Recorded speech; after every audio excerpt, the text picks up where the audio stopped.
Once upon a time, in a small town, lived a man named Henry. He was an ordinary man by day, but by night, he transformed into something sinister.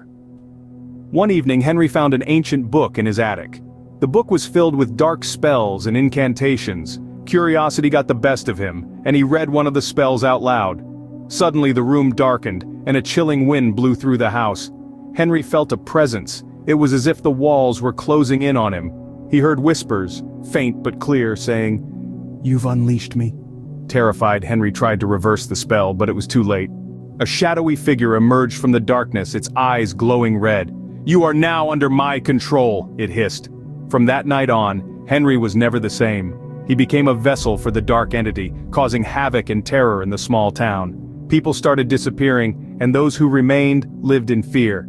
The entity had one mission: to consume the souls of the innocent. And so, the town was cursed, forever haunted by the malevolent force unleashed by Henry's foolish curiosity.